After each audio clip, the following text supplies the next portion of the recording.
Hello friends, PSC codes and ട്രിക്സിൻ്റെ പുതിയൊരു വീഡിയോയിലേക്ക് എല്ലാവർക്കും സ്വാഗതം. ഇപ്പോൾ നമ്മൾ കുറേ നാളായിട്ട് ചാനലിൽ വീഡിയോ ഒന്നും ചെയ്യുന്നില്ലായിരുന്നു. അപ്പോൾ ഇനി വരും ദിവസങ്ങളിൽ ചാനലിലെ റെസ്പോൺസൊക്കെ അനുസരിച്ച് നമ്മൾ വീഡിയോ ചെയ്യുന്നതായിരിക്കും.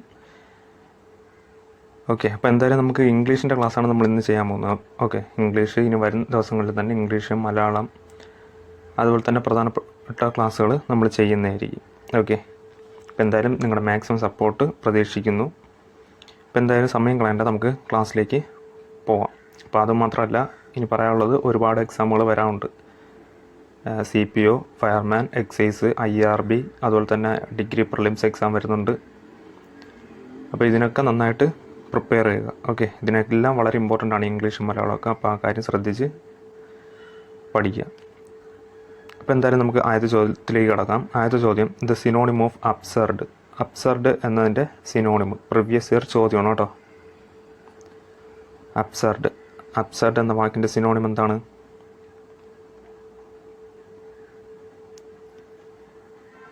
ഫൂളിഷ് ആണ് കേട്ടോ. ഓപ്ഷൻ A ആണ് ആൻസർ, ഫൂളിഷ്. അതായത് അബ്സർഡ് എന്നതിൻ്റെ അർത്ഥം ബുദ്ധിശൂന്യമായ അല്ലെങ്കിൽ യുക്തിഹീനമായ, അസംബന്ധമായ എന്നൊക്കെ ഒരു മീനിങ് ആണ്. അപ്പോൾ അതേ സെയിം മീനിങ് വരുന്നത് ഫൂളിഷ് ആണ്. ഓക്കെ, ഫൂളിഷ് പ്രീവിയസ് ഇയർ ചോദ്യമാണ്, വളരെ ഇമ്പോർട്ടൻ്റ് ആണ് കേട്ടോ. അബ്സർഡ് എന്ന വാക്ക് വളരെ ഇമ്പോർട്ടൻ്റ് ആണ്. അടുത്ത ചോദ്യം, the idiom bury the Hachette means. ഇപ്പോൾ ബറി ദ ഹാച്ചറ്റ് എന്ന് പറയുന്നത് ഒരു ഇഡിയോണ് അല്ലേ, ഒരു ഇഡിയോണ്. അപ്പോൾ അതിൻ്റെ മീനിങ് ആണ് ചോദിച്ചിരിക്കുന്നത്. ഏതാണ്? ഓപ്ഷൻസ് കണ്ടല്ലോ. Loss of confidence, to make peace, frightened, worse the situation. Bury the hatchet എന്നതിൻ്റെ മീനിങ് ടു മേക്ക് പീസ് ആണ് കേട്ടോ. ഓപ്ഷൻ B ആണ് ആൻസർ, ടു മേക്ക് പീസ്. അതായത് ബറി ദ ഹാച്ചറ്റ് എന്നതിൻ്റെ മീനിങ് വഴക്കിന് വിരാമമിടുക, അല്ലെങ്കിൽ വഴക്ക് തീർത്ത് വീണ്ടും സുഹൃത്തുക്കളാവുക, അങ്ങനെ ഒരു മീനിങ് ആണ്. അതേ സെയിം മീനിങ് വരുന്നത് ഓപ്ഷൻ B ആണ്, ടു മേക്ക് പീസ്. ഓക്കെ, ബാക്കി ഓപ്ഷൻസൊക്കെ നമുക്ക് എലിമിനേറ്റ് ചെയ്ത് കളയാം. Frightened, loss of confidence, worse the situation, അതൊക്കെ ഇതുമായിട്ട് ഒരു ബന്ധമില്ലാതെ വരുന്നതാണ്. ഇപ്പോൾ ബറി ദ ഹാച്ചറ്റ് എന്നതിൻ്റെ മീനിങ് ടു മേക്ക് പീസ്.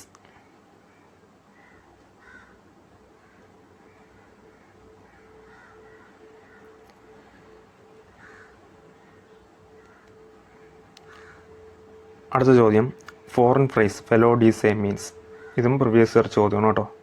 ഇപ്പോൾ ഫോറിൻ വേർഡാണ്, ഇതൊരു ഫോറിൻ വേർഡാണ് ഫെലോ ഡി സേ എന്ന് പറയുന്നത്. അപ്പോൾ അതിൻ്റെ മീനിങ് ആണ് ചോദിച്ചിരിക്കുന്നത്. ഫെലോ ഡി സേ എന്ന ഫോറിൻ വേർഡിൻ്റെ meaning. Option A suicide, option B before noon, option C completely, option D on the way. Felo de se. ഇപ്പോൾ ഫെലോ ഡി സേ എന്നതിൻ്റെ മീനിങ് സൂയിസൈഡ് ആണ് കേട്ടോ. ഓപ്ഷൻ A ആണ് answer, suicide. വളരെ important ആയിട്ടുള്ളൊരു foreign ഫ്രേസാണ്, previous year ചോദിച്ചിട്ടുള്ളതാണ്. Felo de se means suicide. അടുത്ത ചോദ്യം, phrasal verb take on means. അപ്പോൾ ടേക്ക് ഓൺ എന്ന് പറയുന്നത് ഒരു ഫ്രൈസൽ വെർബാണല്ലേ, അതിൻ്റെ മീനിങ് ആണ് ചോദിച്ചിരിക്കുന്നത്. Option A to submit, option B to destroy, option C to undertake, option D to begin. Option D to begin. ഏതാണ്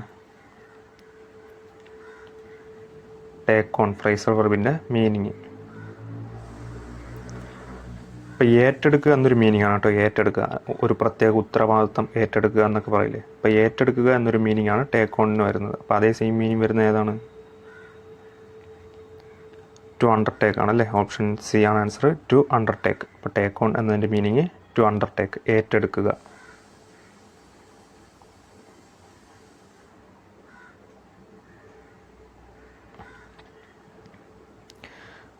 അടുത്ത ചോദ്യം, plural form of deer is.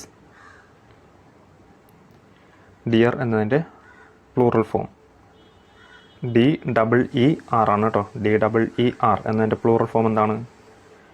Option A DEERS ആണോ, അതുപോലെ option B DEARTR, option C DEERES deers, option D deer DEER. ഏതാണ് answer? Deer എന്നതിൻ്റെ plural form. വളരെ important ആണ്, അതുപോലെ തന്നെ വളരെ സിമ്പിളുമാണ്. ഇപ്പോൾ ഇവിടുത്തെ ആൻസർ ഓപ്ഷൻ D ആണ്, ഡിയർ. അപ്പം സിംഗുലറും പ്ലൂറലും, ഡിയറിൻ്റെ സിംഗുലറും പ്ലൂറലും ഡിയർ തന്നെയാണ് കേട്ടോ. DEER 6. അപ്പോൾ ഇതിൻ്റെ സിംഗുലറും പ്ലൂറലും ഇത് തന്നെയാണ്. അപ്പോൾ ഡിയറിൻ്റെ പ്ലൂറൽ ചോദിച്ചു കഴിഞ്ഞാൽ ഡിയർ തന്നെയാണ്. ഓക്കെ. അപ്പോൾ അതുപോലെ ചില വാക്കുകളുണ്ട്. Aircraft, furniture, series. അപ്പോൾ ഇതിൻ്റെയൊക്കെ സിംഗുലർ പ്ലൂറൽ എന്ന് പറയുന്നത് സെയിം തന്നെയാണ്. ഷീപ്പിൻ്റെ സിംഗുലർ ആയാലും പ്ലൂറൽ ആയാലും ഷീപ്പ് തന്നെയാണ്. അതുപോലെ തന്നെയാണ് ഡിയറും. പലരും ഡിയേഴ്സ് എന്നൊക്കെ എഴുതാൻ സാധ്യതയുണ്ട്, അപ്പോൾ അത് ശ്രദ്ധിച്ചോളുക. അടുത്ത ചോദ്യം, one who is able to use both hands equally well. One who is able to use both hands equally well. അപ്പോൾ ഇവിടെ വൺ വേർഡ് സബ്സ്റ്റിറ്റ്യൂട്ടാണ് ചോദിച്ചിരിക്കുന്നത്. ഇംഗ്ലീഷിലെ ഒരു ടോപ്പിക്കായ വൺ വേർഡ് സബ്സ്റ്റിറ്റ്യൂട്ട് എന്ന ടോപ്പിക്കിൽ നിന്ന് വന്നിരിക്കുന്ന ചോദ്യമാണ്.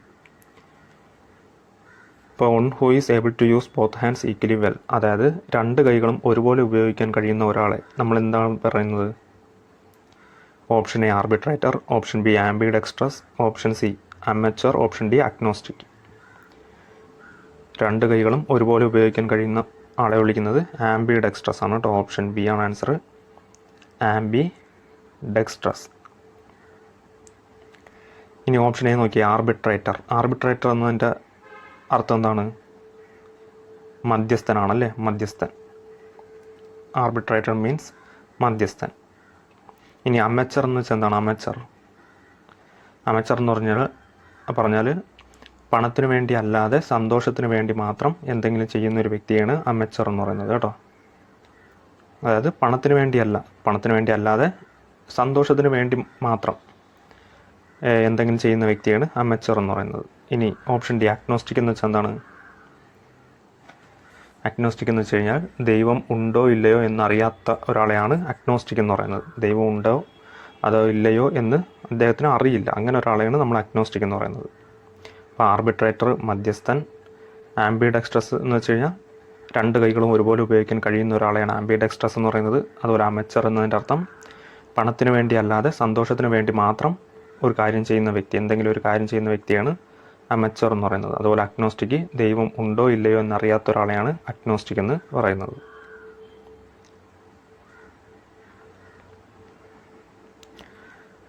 അടുത്ത ചോദ്യം, find out the correct spelling. Opportunity എന്ന വാക്കിൻ്റെ കറക്റ്റായിട്ടുള്ള വാക്ക് ഇവിടെ തന്നിരിക്കുന്നതിൽ ഏതെന്നാണ് ചോദ്യം.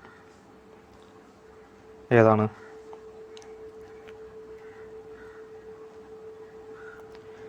ഓപ്പർച്യൂണിറ്റി. അപ്പോൾ ഇവിടുത്തെ ആൻസർ ഓപ്ഷൻ എ ആണ് കേട്ടോ.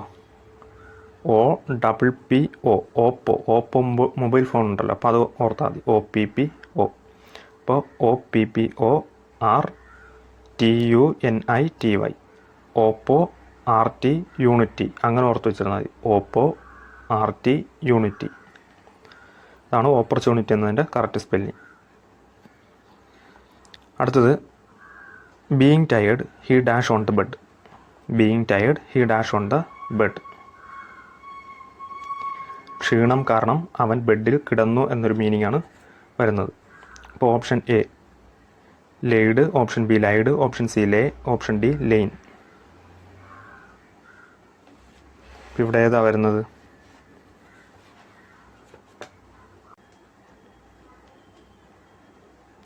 അപ്പോൾ ഇവിടെ ആൻസർ ആയിട്ട് വരുന്നത് ലേ ആണ്. ഓപ്ഷൻ സി ലേ, കിടന്നു എന്നർത്ഥം വരുന്നത് ലേ ആണ്.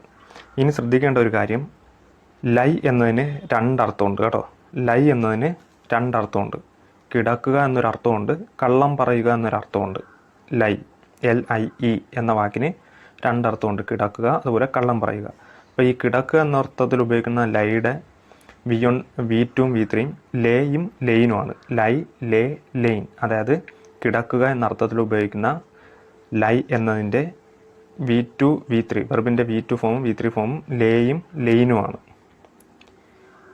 അതുപോലെ ലൈ, കള്ളം പറയുക എന്നർത്ഥത്തിൽ ഉപയോഗിക്കുന്ന ലൈ, LIE, രണ്ടും സെയിം സ്പെല്ലിംഗ് തന്നെയാണ്.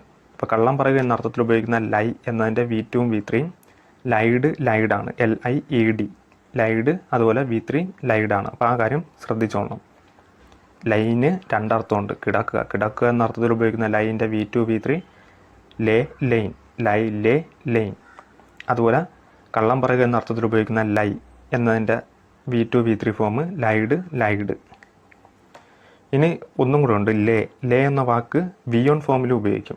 ലേ, അതായത് ഇടുക, കിടത്തുക, വയ്ക്കുക എന്ന അർത്ഥത്തിൽ ഉപയോഗിക്കുന്ന ലേ, LAY. അതിൻ്റെ V2 V3 ഫോം എന്ന് പറയുന്നത് ലെയ്ഡാണ്. ലേ, ലെയ്ഡ്, ലെയ്ഡ്. കേട്ടോ. അപ്പം ലൈ എന്നതിൻ്റെ കിടക്കുക എന്നർത്ഥത്തിൽ ഉപയോഗിക്കുന്ന ലൈ എന്നതിൻ്റെ V2 ഫോമും ലേ ആണ്. അതുപോലെ V1 ഫോമായ ലേക്ക് ഒരർത്ഥമുണ്ട്. ഇടുക, കിടത്തുക, വയ്ക്കുക എന്നൊക്കെ ഒരു മീനിങ്. അപ്പോൾ ആ കാര്യം ശ്രദ്ധിച്ചോളണം കേട്ടോ. ഇവിടെ എന്താണ്? Being tired he dash on the bed. ക്ഷീണം കാരണം അവൻ ബെഡിൽ കിടന്നു എന്നാണ് പറയുന്നത്. അപ്പോൾ കിടന്നു എന്നർത്ഥത്തിൽ വരുന്നത് ഏതാണ്? ലൈ എന്നതിൻ്റെ V2 ഫോമാണ് ലേ. ലൈ കിടക്കുക, അതുപോലെ അതിൻ്റെ V2 ഫോമാണ് ലേ, കിടന്നു എന്നർത്ഥത്തിൽ ഉപയോഗിക്കുന്നത്. ഓക്കെ. അപ്പോൾ ഓപ്ഷൻ സി ആണ് ആൻസർ.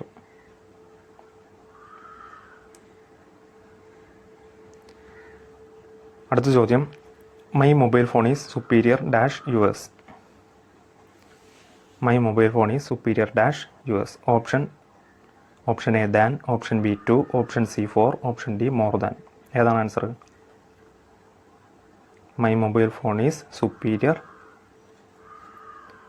2 ആണ് കേട്ടോ. 2.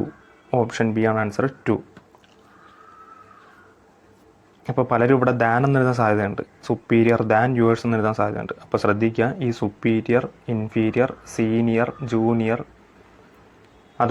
അതുപോലത്തെ വാക്കിൻ്റെ കൂടെ 2 ആണ് വരുന്നത് കേട്ടോ. ദാൻ വരത്തില്ല, 2 ആണ് വരുന്നത്. Superior to yours, inferior to, superior to, അതുപോലെ ജൂനിയർ ടു, സീനിയർ ടു. ആ കാര്യം ശ്രദ്ധിച്ചോളുക. അടുത്ത ചോദ്യം, most of the people in Kerala speaks dash Malayalam. Most of the people in Kerala speaks dash Malayalam.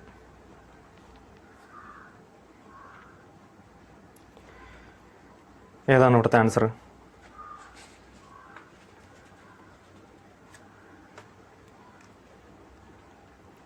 അപ്പോൾ ഇവിടുത്തെ ആൻസർ ഓപ്ഷൻ ഡി ആണ്, നോ ആർട്ടിക്കിൾ. ഇപ്പോൾ ഇവിടെ ആർട്ടിക്കിൾ ആവശ്യം ഇല്ല. അതായത് ഭാഷകളുടെ പേരിന് മുന്നിൽ ദ ഉപയോഗിക്കില്ല. ഇവിടെ മലയാളം എന്ന് പറയുന്നത് എന്താണ്? ഒരു ഭാഷയാണ്. ആ ഭാഷയുടെ മുന്നിൽ നമ്മൾ ആർട്ടിക്കിൾ ഉപയോഗിക്കില്ല കേട്ടോ. ആ കാര്യം ശ്രദ്ധിക്കുക. ഭാഷകളുടെ മുന്നിൽ ദ എന്ന ആർട്ടിക്കിൾ ഉപയോഗിക്കില്ല.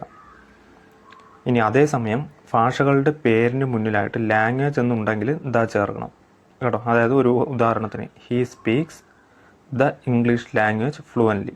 അപ്പോൾ അവിടെ ഇംഗ്ലീഷ് ലാംഗ്വേജ് എന്നുണ്ട്, ലാംഗ്വേജ് എന്ന വാക്ക് കൂടി വന്നിട്ടുണ്ട്. അതുകൊണ്ട് നമ്മളവിടെ ദ എന്ന ആർട്ടിക്കിൾ ചേർക്കണം. He speaks the English language fluently. Okay. ഇവിടെ മലയാളം എന്നതിൻ്റെ കൂടെ ലാംഗ്വേജ് അങ്ങനെയൊന്നും വന്നിട്ടില്ല. ജസ്റ്റ് ഭാഷ മാത്രമേ വന്നിട്ടുള്ളൂ, ഭാഷയുടെ പേര്. അപ്പോൾ അതിന് മുന്നിൽ നമ്മൾ ദ എന്ന് പറയുന്ന ആർട്ടിക്കിൾ യൂസ് ചെയ്യേണ്ട ആവശ്യം ഇല്ല. അതേസമയം നേരത്തെ പറഞ്ഞ പോലെ ഒരു example, he speaks dash English language fluently, he speaks the English language എന്ന് വരും. അതായത് the Malayalam language, the English language. കാരണം ആ ഭാഷകളുടെ പേരിൻ്റെ കൂടെ ലാംഗ്വേജ് എന്ന് കൂടിയുണ്ട്. അപ്പോൾ അവിടെ നമ്മൾ ആർട്ടിക്കിളായിട്ടുള്ള ദ ഉപയോഗിക്കണം. The Malayalam language, the Hindi language, the English language. Okay. അപ്പോൾ ആ കാര്യം ശ്രദ്ധിച്ചോളാം. അപ്പോൾ ഇത്രയും ക്വസ്റ്റ്യൻസാണ് ഇന്ന് നമ്മൾ നോക്കുന്നത്. വളരെ പ്രധാനപ്പെട്ട ചോദ്യങ്ങളാണ്.